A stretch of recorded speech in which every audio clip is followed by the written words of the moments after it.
Welcome to Sakshi digital. This is Shahida. సాధారణంగా jail అనగానే 4 గోడల మధ్య చీకటి గదులు, చేతులకు బేడీలు, కఠినమైన పనులు, నాసిరకం ఆహారం గుర్తొస్తాయి. కానీ ప్రపంచంలో కొన్ని దేశాల జైళ్లు 5 స్టార్ రిసార్ట్లను తలపిస్తాయి. ఇక్కడి సౌకర్యాలు చూస్తే సామాన్యులకు సైతం అసూయ కలగక మానదు. ప్రపంచంలోని అత్యంత విలాసవంతమైన జైళ్లు, వాటిలోని సదుపాయాల గురించి ఓ ఆసక్తికరమైన వార్త వెలుగులోకి వచ్చింది. అదేంటో ఇప్పుడు చూద్దాం. నార్వేలోని బాస్టోయ్ జైలు గురించి చూస్తే ఇదొక విచిత్రమైన ద్వీపకల్ప జైలు. ఇక్కడ ఖైదీలను గదుల్లో బంధించారు. వాళ్ళు ఓ చిన్నపాటి గ్రామం లాంటి వాతావరణంలో కాటేజీలలో నివసిస్తారు. గుర్రపు స్వారీ, టెన్నిస్ ఆడడం, సముద్రంలో చేపలు పట్టడం, సన్ బాత్ చేయడం వంటివి ఇక్కడి ఖైదీల రోజువారీ దినచర్యలు.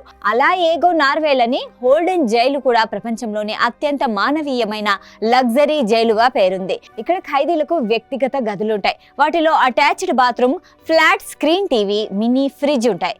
అంతేకాకుండా ఖైదీలు తమ ఖాళీ సమయంలో ఎంజాయ్ చేయడానికి స్విమ్మింగ్ పూల్, ఆధునిక జిమ్, ట్రాక్లతో కూడిన రన్నింగ్ ఏరియా, ఒక ప్రొఫెషనల్ మ్యూజిక్ రికార్డింగ్ స్టూడియో కూడా ఇక్కడ అందుబాటులో ఉంటాయి. ఇక ఆస్ట్రియాలోని జస్టిజ్ జెట్రమ్ లీబెన్ జైలు విషయానికి వస్తే బయట నుంచి చూస్తే ఇదొక పెద్ద ఐటీ కంపెనీ లేదా మల్టీప్లెక్స్ మాల్ లాగా కనిపిస్తుంది. పూర్తిగా గాజు, స్టీల్తో నిర్మించిన ఈ జైలు లోపల ఖైదీలకు ప్రైవేట్ గదులు, స్పోర్ట్స్ కోర్టులు, కాన్ఫరెన్స్ హాళ్లు ఉంటాయి. ఇక్కడి ఖైదీలు తమకు నచ్చిన బట్టలు వేసుకోవచ్చు.